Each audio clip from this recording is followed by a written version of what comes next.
मैंने आप लोगों को प्रोनाउन सिखाए थे। Pronoun, verb, adverb and preposition कब सिखा रखा है? तो कुछ भी याद है? थोड़ा बहुत भी? मुझे प्रोनाउन याद है।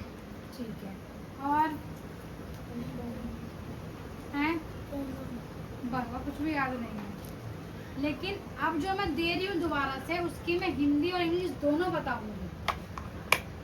तो हिंदी को बोर्ड पे आज नहीं लिखवाऊंगी, मैं इसमें स्पीक करूंगी और आपको लिखना है, ठीक है?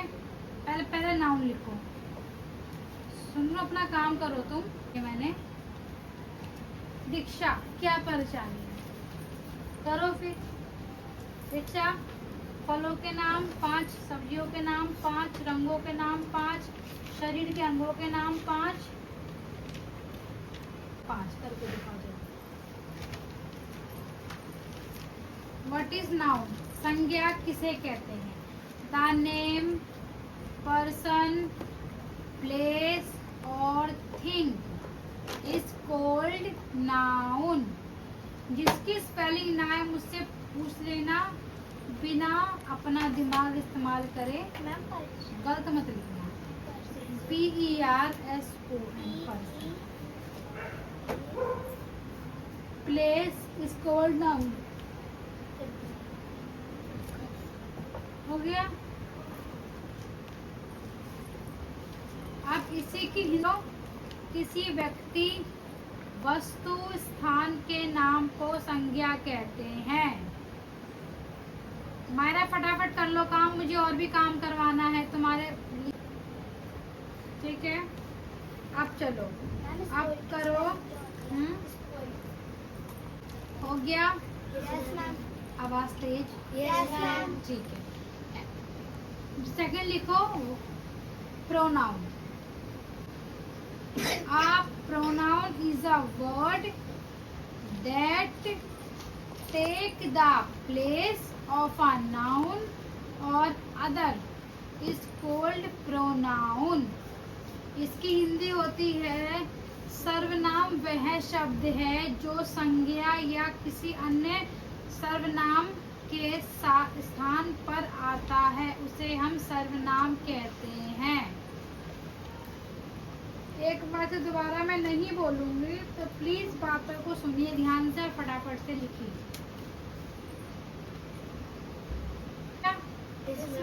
ठीक है। अब लिखो वर्ब। What is verb? आपका वो क्वेश्चन, व्हाट इज वर्ब? इसका आप लिखोगे, a verb is a word that show an action or doing is called verb। Verb की हिंदी क्या होती है? क्रिया। इसका मतलब होता है, क्रिया वह शब्द है जो किसी कार्य या कार्य करने को क्रिया कहते हैं। शो डूइंग एक्शन, मतलब कि हम ऐसा कह सकते हैं कि अगर कोई चीज़ हम कर रहे हैं, जैसे कि पढ़ रहे हैं, लिख रहे हैं, सो रहे हैं, बैठ रहे हैं, रो रहे हैं, हंस रहे हैं, चल रहे हैं, बोल रहे हैं, खा रहे हैं, पी रहे हैं, सब ऐसा कुछ भी, वो हमारा क्रिया के रूप में आता है, उसे हम शॉर्ट फॉर्म वर्ब कहते हैं। आपके घर के आसपास की एक्टिविटीज को भी लेके आप सर्वनाम, संज्ञा, प्रोनाउन, प्रीपोजिशन आपके आसपास से ही बना है। और ग्रामर में घुसने के लिए पहला स्टेप यही होता है। अगर आपके ये क्लियर है तो आपका आगे का सारा क्लियर हो जाएगा। मैंने क्या कहा? क्रिया। अब उसके बाद लिखो अब एडवर्ब। लिखो adverb describe a verb, adjective on other adverb is called adverb. इसकी हिंदी होती है क्रिया विशेषण। एडवर्ब मतलब होता है विशेषण। क्रिया विशेषण वह शब्द है जो क्रिया विशेषण या किसी अन्य क्रिया विशेषण का वर्णन करता है उसे हम एडवर्ब इज कॉल्ड क्रिया विशेषण कहते हैं। लिख लीजिए फटाफट से। हमारा स्टैंड अप जल्दी 2 मिनट के अंदर हो गया। हो गया बेटा, हाथों की स्पीड को बढ़ाओ, बच्चे नहीं हो। देखो, प्रीपोजिशन, प्रीपोजिशन कहते हैं। प्रीपोजिशन की डेफिनेशन होगी a preposition like noun, pronoun and purpose with in a sentence is called preposition. Like noun, pronoun and purpose with in a sentence is called preposition.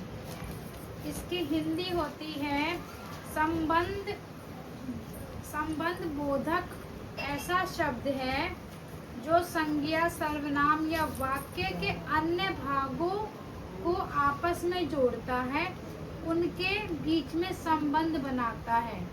मतलब कि तुम मेरे भाई हो, मैं तुम्हारी बहन हूँ, तुम मेरे पापा हो, मम्मी हो, टीचर हो, तुम्हारे सब चीज़ संबंध जोड़ना, उसे हम प्रीपोजिशन कहते हैं।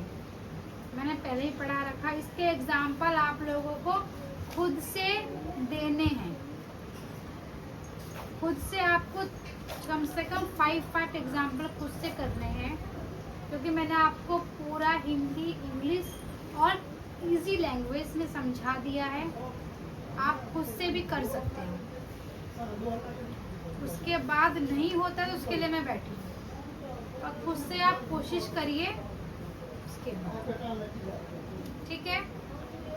तो फ्रेंड्स, अब बच्चों को मैंने preposition, verb, adverb, noun, pronoun सबके बारे में बता दिया। इसकी इजीली हिंदी भी साथ के साथ मैंने बच्चों को समझाई, जो मैंने पहले भी हो चुकी थी, पर दोबारा से मैंने रिपीट करवा दिया है, क्योंकि बच्चे कुछ भूल भी जाते हैं, तो दोबारा रिपीट करवाने में कोई प्रॉब्लम नहीं है। 20 मिनट लगे मुझे रिपीट करवाने में। अब ये कल याद करके लाएंगे, समझ के ला, खुद से एग्जाम्पल बना के लाएंगे, फिर हम देखते हैं कि बच्चों को कितना कहाँ तक समझ में आता है। क्योंकि इंग्लिश ग्रामर में घुसने के लिए पहला स्टेप हमारा यही होता है। तो आई होप आपको भी समझ में आया होगा। तो चैनल को लाइक, सब्सक्राइब, चैनल को लाइक एंड वीडियो को लाइक करिएगा। बाय।